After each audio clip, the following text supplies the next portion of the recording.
Hi sir, this is Salim Pasha Panam sir from Karnataka.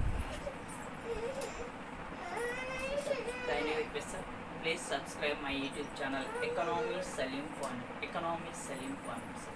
సరే మనం గత video క్లాసులో తీసుకున్నప్పుడు లాస్ట్ 3 వీడియో క్లాసులు తీసుకుంటాం. హెడ్కమ్ డిఎస్ సంబంధించిన ఫ్యాక్టరీ ఉత్పత్తి కాగిత పరిశ్రమ గురించి ఎక్స్ప్లెయిన్ చేసాం. అదేవిధంగా కరెంట్ ఏపీ ఎకనామిక్స్ సంబంధించిన ఒక టాపిక్ కూడా ఇవ్వడం జరిగింది. కరెంట్ ఏపీ ఎకనామిక్స్ సంబంధించిన టాపిక్ మనం ఏమి ఎక్స్ప్లెయిన్ చేయడం జరిగిందంటే సస్టైనబుల్ డెవలప్మెంట్ గోల్స్లో 2019-20 సంవత్సరంగాను ఏపీ స్థానం యొక్క వివరాల గురించి చెప్పడం జరిగింది సార్. సరే ఈరోజు మనం చెప్పబోతున్న టాపిక్ తీసుకుంటే ఇండియన్ ఎకనామీకి సంబంధించిన ఒక టాపిక్ తీసుకుందాము. ఇండియన్ ఎకనామీలో మనం తీసుకుంటే నేషనల్ ఇన్కమ్ గురించి ఈరోజు చెప్పబోతున్నాం సార్. జాతీయ ఆదాయం గురించి మనం చెప్పబోతున్నాం. ఈ యొక్క నేషనల్ ఇన్కమ్ అనే టాపిక్ బాగా మనకు గ్రూప్ 2 వాళ్ళకి చాలా important. Group 1, group 2 classes exam రాస్తున్న పర్సన్స్కి ఇది చాలా ఇంపార్టెంట్ టాపిక్. మనకు ఇక్కడ ఖచ్చితంగా అడగడానికి అవకాశం ఉన్న టాపిక్స్ క్వశ్చన్స్ చాలా ఉన్నాయి సార్. జనరల్ స్టడీస్ ఎకనామిక్స్లో తీసుకుంటే ఇక్కడ మేజర్గా ఖచ్చితంగా నేషనల్ ఇన్కమ్ పైన మనకు 2 బిట్లు కంపల్సరీగా అడుగుతారు sir. General studies economics SI constable కావచ్చు, బ్యాంకింగ్ వాళ్ళకి కంపల్సరీగా బిట్లు 2 బిట్లు నుంచి పడుతుంటాయి. ఆ 2 బిట్లు తీసుకుని ఏం అడుగుతున్నట్టే మేజర్ తీసుకున్నప్పుడు ప్రజెంట్ నేషనల్ ఇన్కమ్ను క్యాల్కులేషన్ చేయడానికి తీసుకున్న బేస్ ఇయర్ ఏదనే క్వశ్చన్ ఎప్పుడు అడిగేటువంటి question, number of times revision questions all competitive ఎగ్జామ్స్లో. దాంతోపాటు జాతీయ ఆదాయాన్ని తొలిసారిగా లెక్కించడం మొట్టమొదటి పర్సన్ ఎవరు, అదే శాస్త్రవేత్తలో జాతీయ లెక్కించిన మొదటి వ్యక్తి ఎవరు, ఈ 2 క్వశ్చన్లు ఒకసారి రివిజన్ అవుతూ వస్తుంది. దాని తర్వాత తీసుకున్నప్పుడు పర్ క్యాపిటల్ ఇన్కమ్ అనే ఫార్ములా అనేది ఎక్కువ అడుగుతూ వస్తుంది. పర్ క్యాపిటల్ ఇన్కమ్ అనే ఫార్ములా లేదా ఇవి కామన్, లేదా ఇంకో క్వశ్చన్ ఏమో అడగవచ్చు అంటే present Indian for capital income ఎంత అనేది అడగవచ్చు, లేదా ఏపీ ఫర్ క్యాపిటల్ ఇన్కమ్ ఎంత ఉన్నాయి కరెంట్ డేటా కింద మనం తీసుకున్నామని కామన్గా అటువంటి క్వశ్చన్స్, ఈ యొక్క క్వశ్చన్స్ కామన్గా అడుగుతూ వస్తాయి సార్. ఇంకా గ్రూప్ 2 స్థాయిలో తీసుకుని ఇంకో డెప్త్గా తీసుకుని మనకు కొన్ని క్వశ్చన్స్ అడుగుతాం. అలాంటి ఏం క్వశ్చన్స్ వస్తాయి, ఏ టాపిక్స్ ఏమేమి ఉన్నది మనకి ఇక్కడ తీసుకోవడం జరుగుతుంది సార్. దానికన్నా ముందు sir please subscribe my YouTube channel economy Saleem Panyam. అదేవిధంగా kindly request sir all competitive exam persons sir, just next week ఎండింగ్లో అనగా ఆగస్ట్ 1st వీక్లో, ఆగస్ట్ 1వ తారీఖు లేదా ఫస్ట్ వీక్లో మేము స్వతంత్రంగా ఒక యాప్ను రూపొందించడం జరిగింది. కాంపిటేటివ్ ఎగ్జామ్స్ సంబంధించిన యాప్ వచ్చేసి ఈ యాప్లో ఏమేమి ఉంటుందంటే ఆల్ కాంపిటేటివ్ ఎగ్జామ్స్ సంబంధించినటువంటి వీడియోస్ను అప్లోడ్ చేస్తాము. యాప్ నేమ్ వచ్చేసి ఏమొస్తుందంటే ఈఎస్పి సార్. యాప్ నేమ్ వచ్చేసి ఏమొస్తుంది ఈఎస్పి. యాప్ నేమ్ వచ్చేసి sir ESP. App name ESP. ఈ యొక్క యాప్ ద్వారా మీకు రాబోయే కాలంలో నెంబర్ ఆఫ్ వీడియోస్ను అప్లోడ్ చేయడం జరుగుతుంది. ఇక్కడ కూడా ఈ యొక్క videos sir all competitive exams సంబంధించినటువంటి తీసుకున్నప్పుడు మనకు మేజర్గా ఈ వీడియోస్లో బాగా గుర్తుపెట్టాను సార్. టెట్కమ్ డిఎస్సి సంబంధించినటువంటి వీడియోస్ కంప్లీట్గా అప్లోడ్ చేయడం జరుగుతుంది. ముఖ్యంగా హెచ్జిటి యొక్క సిలబస్ మొత్తం కూడా కంప్లీట్ చేయడం జరుగుతుంది. ఈ యొక్క హెచ్జిటి సిలబస్ కూడా ప్యాకేజీ కూడా ఎలా ఉంటుందంటే టోటల్ సబ్జెక్ట్ ఈ యొక్క హెచ్జిటిలో ఉన్న మొత్తం సిలబస్ గురించి ఎగ్జామ్లు తీసుకుంటే Telugu, psychology, try methods, environmental studies మొత్తం ఇక్కడ కవర్ చేస్తూ మీకు ఇవ్వడం జరుగుతుంది. ఇది ఒక ప్యాకేజ్ కింద ఇవ్వడం జరుగుతుంది. అదేవిధంగా తీసుకున్నప్పుడు ఎస్పెషలీ గ్రూప్స్ సంబంధించి ఎస్పెషలీ గ్రూప్ 2 యొక్క ప్యాకేజ్ కూడా సపరేట్గా ప్రకటించడం జరుగుతుంది. గ్రూప్లో తీసుకునేప్పుడు మేజర్గా పేపర్ 2, పేపర్ 3ని ఫుల్ ఫోకస్ చేసి వీడియోస్ అప్లోడ్ చేయడం జరుగుతుంది. పేపర్ 2, పేపర్ 3ని ఫుల్ ఫోకస్ చేయడం జరుగుతుంది. పేపర్ 2 కూడా ప్రధానంగా తీసుకుంటే ఇండియన్ కాన్స్టిట్యూషన్ లేదా పాలిటీ సబ్జెక్ట్ క్లియర్గా ఎక్స్ప్లెనేషన్ ఇక్కడ ఇందులో 75 మార్క్స్ సంబంధించి పాలిటీని ఇక్కడ, అదేవిధంగా ఏపీ హిస్టరీ సంబంధించి 75 మార్క్స్ సంబంధించి అని సపరేట్గా వీడియోస్ను ఇది పేపర్ 2లో తీసుకొని ఇవ్వడం జరుగుతుంది సార్. ఇంకా పేపర్ 3లో ఉన్నటువంటి ఇండియన్ ఎకనామీ సంబంధించిన AP economy sir, Indian economy 75 marks మరియు ఏపీ ఎకనామీ 75 మార్క్స్ అనేది సపరేట్గా వీడియోస్ అప్లోడ్ చేయడం జరుగుతుంది, లేదా టోటల్ ప్యాకేజీ కూడా ఇవ్వడం జరుగుతుంది. ఇది కూడా సార్ మీకు యాప్ లాంచ్ అవుతానే చెప్పడం జరుగుతుంది. దేనికి ఎంత అమౌంట్ ఉంటుందని కూడా అది కూడా ముందే చెప్తున్నాను చూడండి సార్. ఇక్కడ ఎస్పెషల్లీ మనము డెప్త్గా ఈ యొక్క వీడియోస్ని అప్లోడ్ చేస్తాము. ఈ యొక్క యాప్ ద్వారా ఆల్ కాంపిటేటివ్ ఎగ్జామ్స్ సంబంధించి ఇవే కాదు, రిమైనింగ్ అన్నీ కూడా మీకు అప్లోడ్. ఎస్ఐ కానిస్టేబుల్, ముఖ్యంగా ఎస్ఐ కానిస్టేబుల్ సంబంధించినటువంటి ఎస్ఐ కానిస్టేబుల్ యొక్క మ్యాథమెటిక్స్, అర్థమెటిక్ రీజనింగ్ మొత్తం కూడా అప్లోడ్ చేయడం జరుగుతుంది. అర్థమెటిక్ రీజనింగ్ మరియు ఇంగ్లీష్ అప్లోడ్ చేయడం జరుగుతుంది సార్. ఇక్కడ ఇవి కూడా ఈ యొక్క యాప్ ప్రారంభించిన సందర్భంగా ప్లస్ ఆగస్ట్ 15 ఆగస్ట్ 15 యొక్క సెలబ్రేషన్ సందర్భంగా దీనికి ప్రత్యేకంగా ఆఫర్ని కూడా క్రోడీకరించడం జరుగుతుంది. ఆఫర్ కూడా ఎలా ఉండవచ్చు అంటే, ఈ యొక్క ఆఫర్ అనేది 50% డిస్కౌంట్తో ఈ యొక్క ఆఫర్ అనేది స్టార్ట్ కావడం జరుగుతుంది సార్. సరే, గూగుల్ ప్లేలో మీకు మండే లేదా రేపు వచ్చే మండే లేదా వెడ్నెస్డే, ట్యూస్డే కానీ వెడ్నెస్డే కానీ గూగుల్ ప్లేలో మన యాప్ అనేది లాంచ్ కావడం జరుగుతుంది సార్. గూగుల్ ప్లే స్టోర్లో మన యొక్క యాప్ అనేది లాంచ్ కావడం జరుగుతుంది. ఇందులో ఏ యొక్క క్లాసెస్ సంబంధించి వీడియోస్ అన్నీ కూడా ఇక్కడ అప్లోడ్ చేస్తూ రావడం జరుగుతుంది sir. Okay sir, thank you sir. ఇప్పుడు మనము మన సబ్జెక్ట్ కాన్సెప్ట్లోకి మనం వెళ్దాం సార్. సరే, మనం ఇప్పుడు చెప్పబోతున్న టాపిక్ ఏం టాపిక్ తీసుకోవచ్చు అంటే, ఇండియన్ ఎకనామీ సంబంధించినటువంటి ఇండియన్ ఎకనామీ క్లాసెస్లో ఇండియన్ ఎకనామీకి సంబంధించినటువంటి టాపిక్ ఏం తీసుకోవచ్చు అంటే, ఇక్కడ మనం చెప్తున్న టాపిక్ వచ్చేసి ఇండియన్ ఎకనామీలో నేషనల్ ఇన్కమ్ అనేటువంటి టాపిక్ని మనం ఎక్స్ప్లెయిన్ చేస్తున్నాం సార్. నేషనల్ ఇన్కమ్ అనేది సరే, ఈ యొక్క జాతీయ ఆదాయం, సరే నేషనల్ ఇన్కమ్ లేదా జాతీయ ఆదాయం, అసలు జాతీయ ఆదాయం లేదా నేషనల్ ఇన్కమ్ మీనింగ్ వచ్చేసి ఏమొస్తుందంటే, ఏదైనా ఒక దేశములో ఒక ఆర్థిక సంవత్సరములో ఆ దేశ పౌరుల ద్వారా ఉత్పత్తి చేయబడినటువంటి అంతిమ వస్తు సేవల యొక్క నికర విలువల మొత్తాన్ని కలిపితే వచ్చే దానిని ఏం పిలుస్తామంటే జాతీయ ఆదాయం అని పిలుస్తాం సార్. ఒక దేశములో ఒక ఆర్థిక సంవత్సరములో ఆ దేశ పౌరుల ద్వారా ఉత్పత్తి చేయబడి అంతిమ వస్తు సేవల యొక్క నికర విలువల మొత్తాన్ని కలిపితే వచ్చేటువంటి దాన్ని జాతీయ ఆదాయం. ఎగ్జాంపుల్ తీసుకుంటే మన ఇండియన్ యొక్క ఫైనాన్షియర్ ఏది తీసుకోవచ్చు సార్? ఆర్థిక సంవత్సరం వచ్చేసి మనకి ఏమొస్తుంది ఇక్కడ ఫైనాన్షియర్ తీసుకుంటే ఏప్రిల్ 1 మార్చి 31, ఏప్రిల్ 1 నుంచి మార్చి 31 మనకి ఆర్థిక సంవత్సరం. ఈ యొక్క ఆర్థిక సంవత్సరంలో అంటే ఈ 365 డేస్లో మన దేశ పౌరుల ద్వారా ఉత్పత్తి చేయబడినటువంటి అంతిమ వస్తువు సేవల యొక్క నికర విలువల మొత్తాన్ని కలిపితే వచ్చే దానిని జాతీయ ఆదాయం అంటాము. అంటే ఈ యొక్క జాతీయ ఆదాయం అనేది మన దేశంలో ఉత్పత్తి చేయబడిందా, ఇతర దేశాల్లో ఉత్పత్తి చేయబడిన అనే పరిగణలోకి తీసుకోవలసిన అవసరం. అంటే ఆ దేశ పౌరుడు అనేవాడు ప్రపంచంలో ఎక్కడి నుంచైనా సరే ఉత్పత్తి చేయబడి అతని ద్వారా వచ్చినటువంటి ఆదాయాన్ని పరిగణలోకి తీసుకొని లెక్కించేది ఇక్కడ జాతీయ ఆదాయం తీసుకోవచ్చు. అది ఇండియాలోనే ఉత్పత్తి జరగవచ్చు, లేదా అమెరికాలో ఉత్పత్తి జరగవచ్చు, లేదా సౌదీ అరేబియాలో జరగవచ్చు, లేదా ఆస్ట్రేలియాలో, లేదా న్యూజిలాండ్, లేదా శ్రీలంకలో కావచ్చు. ఎక్కడైనా సరే భారతీయుడు అనేవాడు అతనికి వచ్చినటువంటి నికర విలువల యొక్క మొత్తాన్ని పరిగణలోకి తీసుకొని లెక్కించేదే జాతీయ ఆదాయం. సరే, ఇక్కడ ఇంకో క్వశ్చన్ సార్ మనకు కావాల్సిన ఇంపార్టెంట్ క్వశ్చన్ అంటే, మన ఇండియన్ యొక్క ఫైనాన్షియర్ మనం ఏది తీసుకుంటున్నాం ఇక్కడ తీసుకున్నప్పుడు ఏప్రిల్ 1 మార్చి 31 కదా. అయితే ఈ విధానం మన దేశ ఆర్థిక వ్యవస్థలో ఎప్పటి నుండి అమల్లోకి వచ్చినది?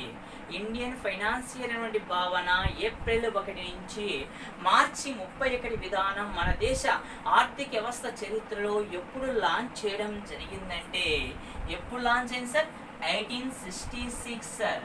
1866 నుండి ఈ యొక్క భావన మన దేశంలో పనిలోకి రావడం జరిగింది సార్. నాటి నుండి నేటి వరకు మన దేశ ఆర్థిక సంవత్సరం ఏదంటే ఏప్రిల్ 1 మార్చి 31 విధానం సార్. ఇది కూడా గుర్తుపెట్టుకోండి సార్. నెక్స్ట్ ఇక్కడ లాస్ట్ ఇయర్ గ్రూప్ డిఎల్ ఎగ్జామ్లో అడిగిన క్వశ్చన్ ఇక్కడ గుర్తుపెట్టుకోండి సార్. మన దేశంలో ఇటీవల కాలంలో ఏప్రిల్ 1 నుంచి మార్చి 31 విధానానికి స్వస్తి పలికి, ఏప్రిల్ 1 నుంచి మార్చి 31 విధానానికి స్వస్తి పలికి, జనవరి 1 నుండి డిసెంబర్ 31కి ఫైనాన్షియల్ను మార్చి 2018 నుంచి ప్రవేశపెట్టిన రాష్ట్రం ఏది? ఏ రాష్ట్రం అనేది మనకు గత డిఎల్ ఎగ్జామ్లో అడిగిన క్వశ్చన్ సార్. ఇటీవల కాలంలో ఒక రాష్ట్ర ప్రభుత్వం 2018 జనవరి 1 నుండి డిసెంబర్ 31కి ఫైనాన్షియల్ను మార్చి ప్రవేశపెట్టిన రాష్ట్రం ఏదంటే భారతదేశంలో తొలిసారిగా మధ్యప్రదేశ్ రాష్ట్రం సార్. ఆనాడు మధ్యప్రదేశ్ రాష్ట్ర సీఎంగా ఎవరు కొనసాగుతున్నారంటే ఈ కార్యక్రమానికి శివరాజ్ సింగ్ చౌహాన్. శివరాజ్ సింగ్ చౌహాన్ గారు ఈ విధానానికి నాంది కూడా పలకడం జరిగింది సార్. Okay sir. నెక్స్ట్, మన దేశంలో తొలిసారిగా జాతీయ ఆదాయ యొక్క లెక్కింపు విధానాన్ని చేపట్టిన మొట్టమొదటి వ్యక్తి ఎవరు అనేది మనకు చాలాసార్లు అడిగే క్వశ్చన్స్, చాలాసార్లు అడుగుతుండే క్వశ్చన్స్.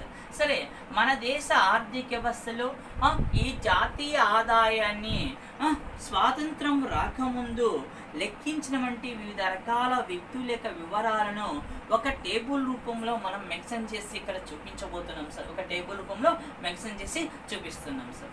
సరే, మన దేశ ఆర్థిక వ్యవస్థలో తొలిసారిగా జాతీయ ఆదాయం లెక్కించిన వంటి మొట్టమొదటి వ్యక్తిగా ఎవరిని తీసుకుంటామంటే the grand old man of India అని ఎవరిని పిలుస్తాం సార్? The grand old man of India అని పిలుస్తాము దాదాబాయ్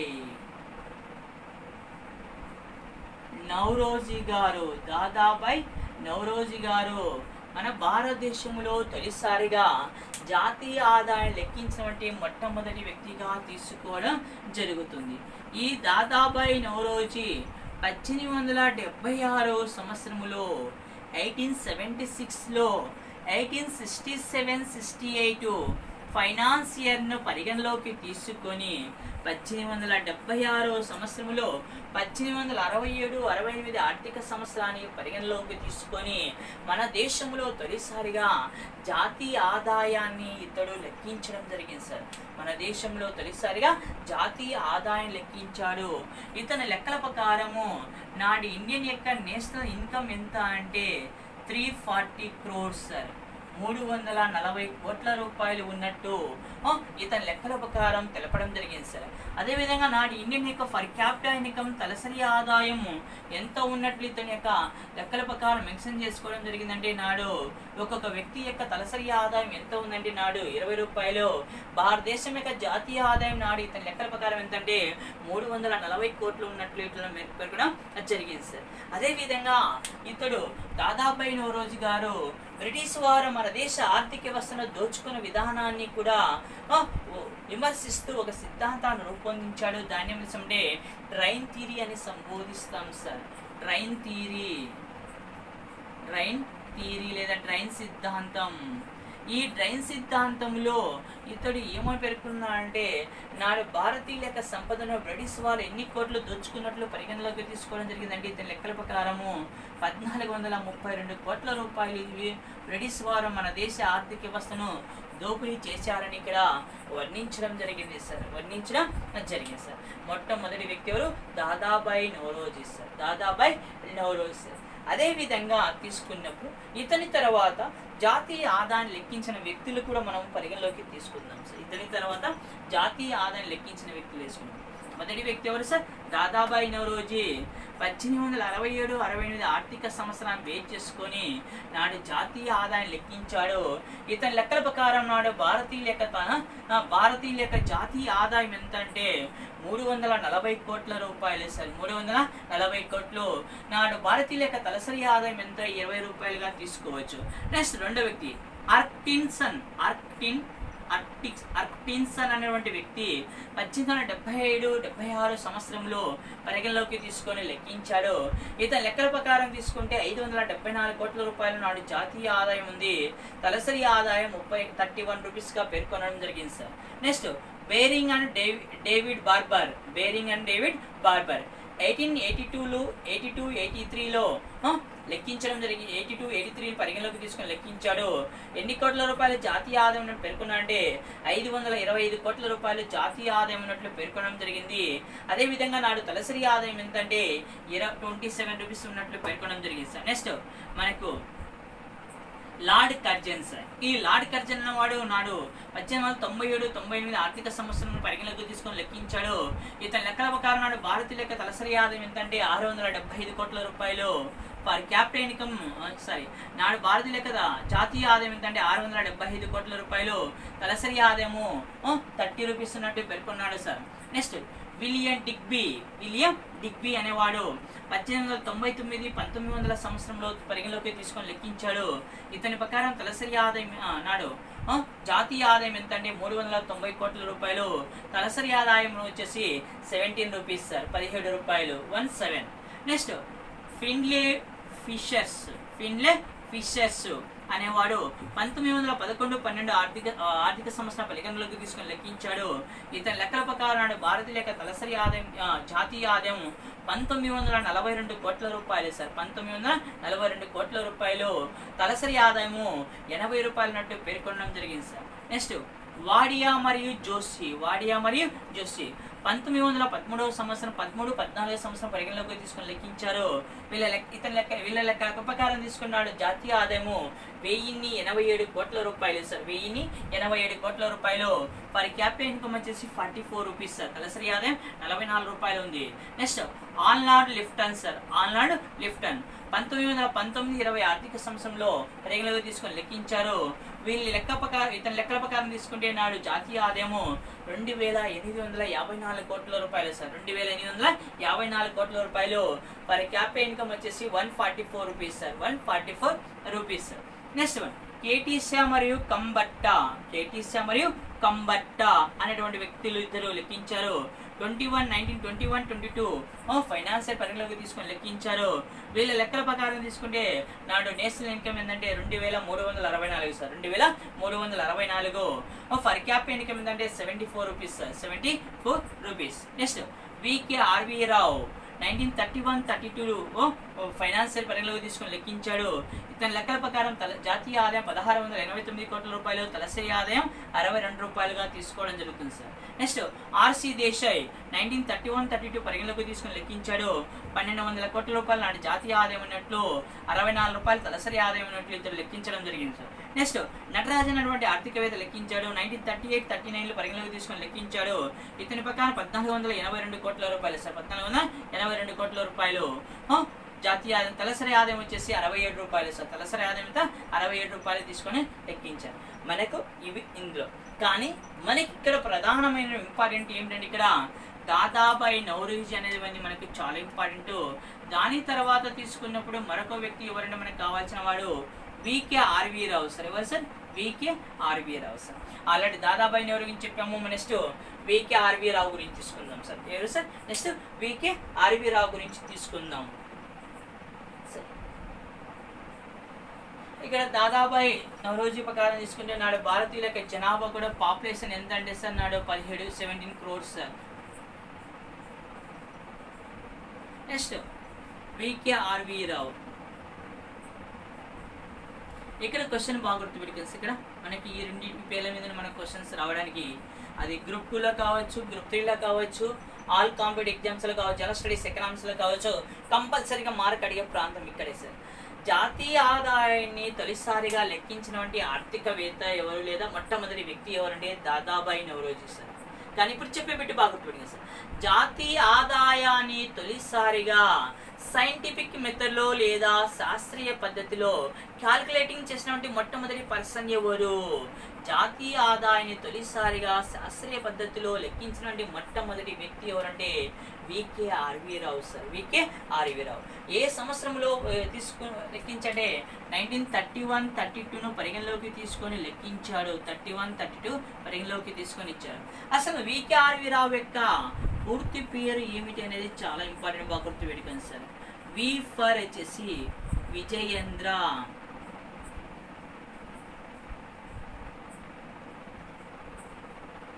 కే ఫర్ వచ్చేసి కస్తూరి, ఆర్ ఫర్ వచ్చేసి రంగా, వి ఫర్ వచ్చేసి వి ఫర్ వచ్చేసి వరద రాజా రావు సార్. విజేంద్ర కస్తూరి రంగా వరద రాజారావు ఇతని యొక్క పూర్తి పేరు. ఇతడు 31-32 ఫైనాన్షియల్ని బేస్ చేసుకొని లెక్కించాడు.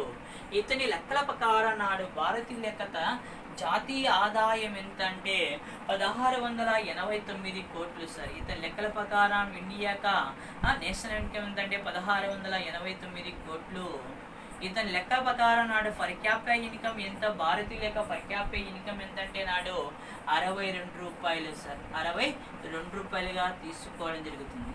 ఇక్కడ క్వశ్చన్లో బాగా గుర్తుపెట్టుకోండి సార్. మనకు రావడానికి అవకాశం ఉన్న మరొక క్వశ్చన్ ఏమంటే వికే రావు గారు నాడు మన దేశం యొక్క జాతీయ ఆదాయాన్ని శాస్త్రీయ పద్ధతిలో లెక్కించిన మొట్టమొదటి వ్యక్తి అని చెప్తున్నాము. అయితే దేశ ఆర్థిక వ్యవస్థను ఎన్ని రంగాలుగా వర్గీకరించి ఇతడు లెక్కించడం జరిగింది. దేశ ఆర్థిక వ్యవస్థను ఎన్ని రంగాలుగా వర్గీకరించి ఇతడు లెక్కించడం జరిగినది అనేది మనకు కావాలి సార్. దేశ ఆర్థిక వ్యవస్థను ఎన్ని రకాలుగా వర్గీకరించి ఇతడు లెక్కించడం జరిగిందంటే వికే రావు అనేటువంటి భారతీయుల యొక్క జాతీయ ఆదాయాన్ని ఎన్ని రంగాలుగా వర్గీకరించి ఇతడు లెక్కించడం జరిగింది. ఎన్ని రంగాలుగా వర్గీకరించి లెక్కించాలనేది మనకు కావాలి సార్. ఎన్ని రంగాలుగా వర్గీకరించి ఇతడు లెక్కించాలంటే 2 రంగాలుగా వర్గీకరించాడు సార్. భారతదేశ ఆర్థిక వ్యవస్థ ఎన్ని రంగాలు వర్గీకరించాడు సార్? 2 రంగాలుగా వర్గీకరించి ఇతడు లెక్కించాడు.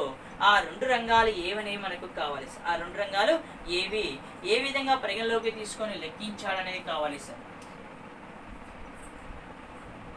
వికే రావు దేశ ఆర్థిక వ్యవస్థను 2 రంగాలుగా వర్గీకరించాడు సార్.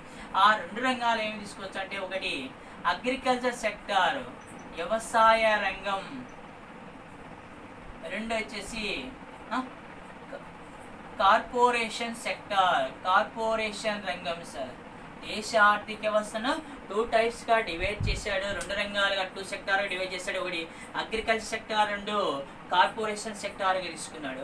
అగ్రికల్చర్ సెక్టార్ కింద ఏవి పరిగణనగా తీసుకొని లెక్కించడం జరిగిందంటే వ్యవసాయము, పశు సంపద, వ్యవసాయం, అటవీ మరియు పశు సంపద, చేపల పెంపకము మొదలగునవి పరిగణలోకి తీసుకోవడం జరిగింది వ్యవసాయ రంగం. కార్పొరేషన్ కింద తీసుకున్నప్పుడు పబ్లిక్ సర్వీసులు, పరిశ్రమలు. కార్పొరేషన్ రంగం కింద తీసుకుంటే పబ్లిక్ సర్వీసెస్లు మరియు పరిశ్రమలను తీసుకున్నాడు. దీంతో పాటు రవాణా, నిర్మాణ రంగం, వ్యాపారం,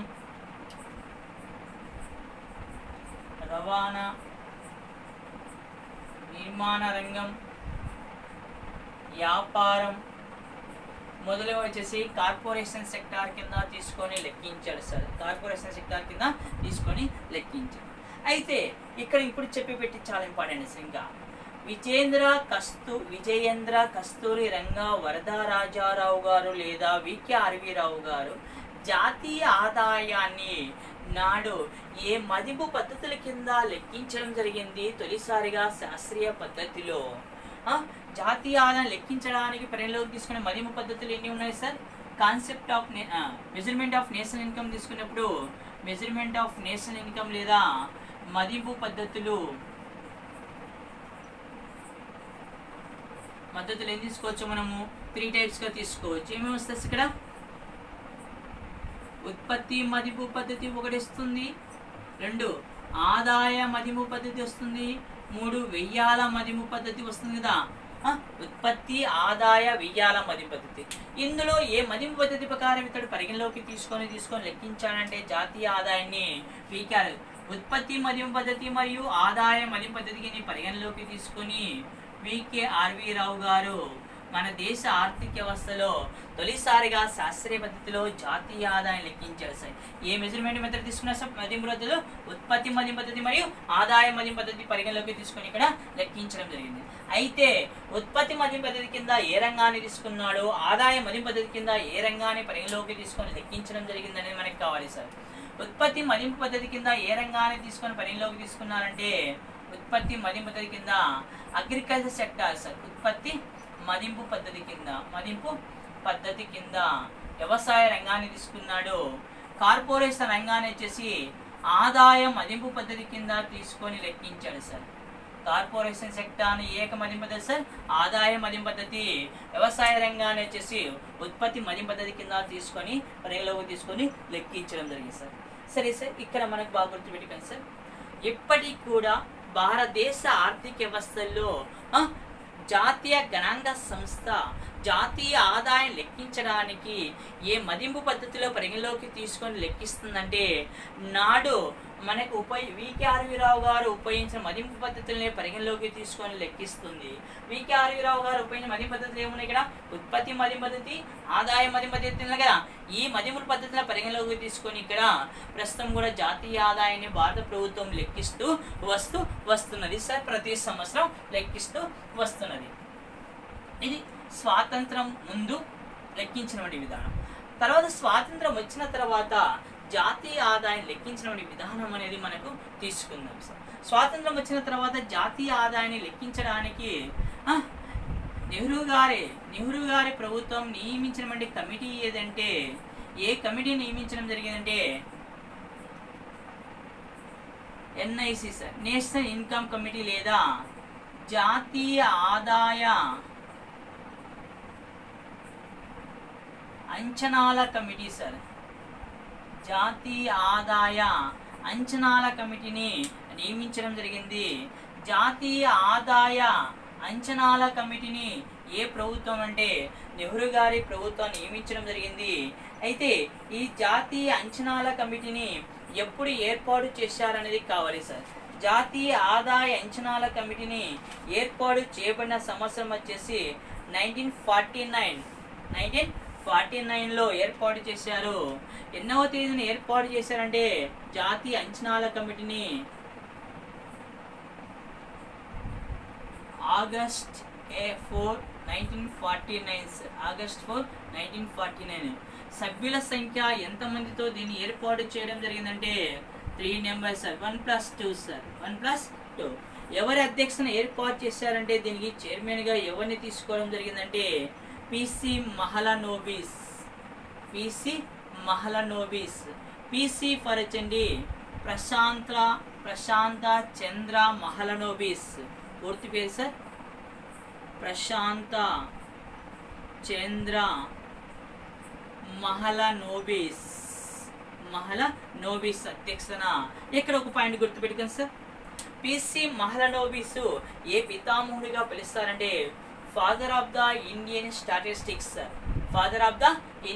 స్టాటిస్టిక్స్ అని పిలవడం జరుగుతుంది.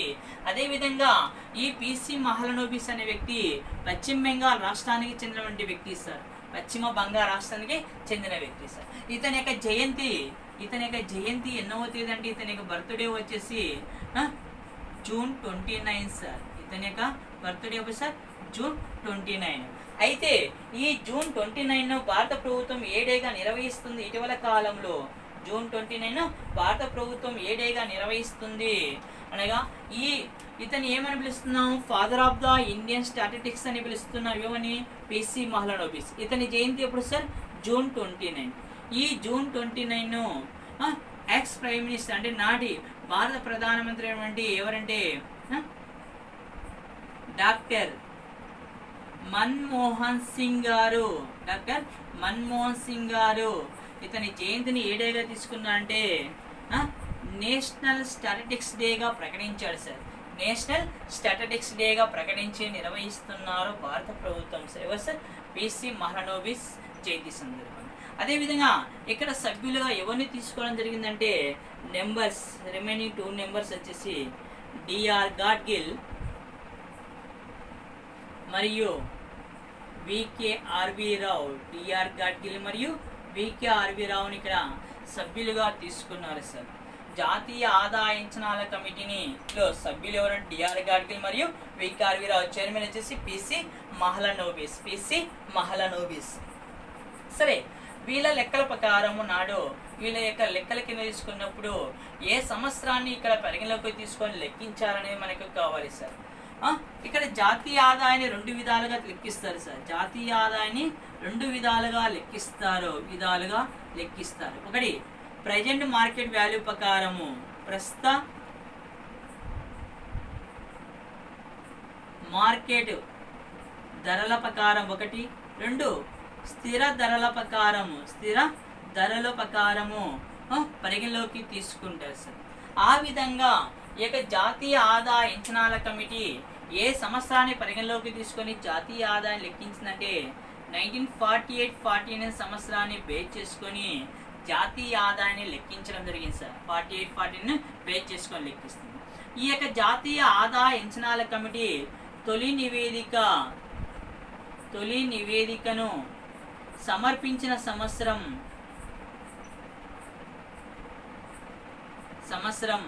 1951లో తొలి నివేదికను సమర్పించింది. అదేవిధంగా తుది నివేదికను సమర్పించిన సంవత్సరం వచ్చేసి 1954లో జాతీయ ఆదాయ అంచనాల కమిటీ తన తుది నివేదికను సమర్పించడం జరిగింది సార్. ఏ కమిటీ సార్? జాతీయ ఆదాయ అంచనాల కమిటీ సార్. జాతీయ ఆదాయ అంచనాల కమిటీ. ఈ కమిటీ ప్రకారం నాడు భారతీయుల యొక్క తలసరి ఆదాయం ఎంత, జాతీయ ఆదాయం ఎంత అనేది కావాలి సార్. ఈ కమిటీ ప్రకారం నాడు భారతీయుల యొక్క తలసరి ఆదాయం ఎంత అనేది మనకు పరిగణలోకి తీసుకుందాం సార్. ఈ కమిటీ ప్రకారం నాడు భారతీయుల యొక్క తలసరి ఆదాయం ఎంత అంటే 225 రూపాయలు. జాతీయ ఆదాయం వచ్చేసి అంటే 8,710 కోట్ల రూపాయలు సార్. 710 కోట్ల రూపాయలు ఉన్నట్టు ఈ కమిటీ తన నివేదికలో పేర్కొనడం జరిగింది sir. Okay sir, thank you sir.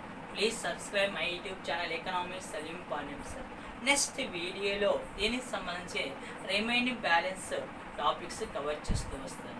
Next వీడియోలో వచ్చేసి ఆఫ్టర్ రిపబ్లిక్ డే తర్వాత జాతీయ ఆదాయం లెక్కించడానికి ఏర్పాటు చేసిన కమిటీ ఏమిటి, ఆ కమిటీ ఎప్పుడు ఏర్పాటు చేశారో, ఏ పరిగణలోకి తీసుకున్నారో, అదేవిధంగా జాతీయ ఆదాయ భావనలు ఏమిటి, జాతీయ ఆదాయం పరిగణించిన భాగాలు ఎన్ని ఉన్నాయి, జాతీయ లెక్కించడం వల్ల కలిగే ప్రయోజనాలు ఏమిటి, జాతీయ ఆదాయాలకి డెవలప్మెంట్ అంటే జాతీయ ఆదాయం ఇంక్రీజ్ కావాలంటే ఎలాంటి అంశాలు బాగా అనుకూలంగా ఉండాలి, జాతీయ ఆదాయం లెక్కించడానికి ఉపయోగించే మదింపు పద్ధతుల గురించి వివరంగా నెక్స్ట్ వీడియోలో అప్లోడ్ చేద్దాం sir.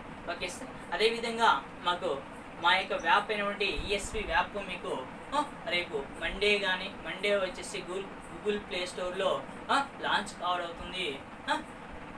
Okay sir, thank you sir.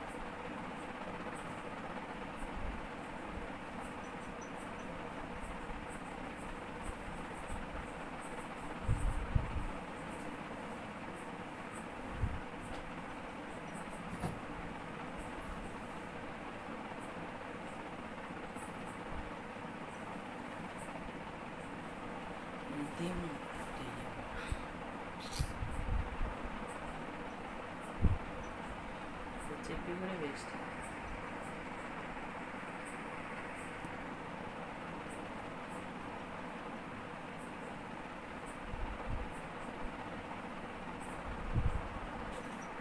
పెట్టింది బాగుంది, ఇంకా మొత్తం పని కూడా వేస్ట్.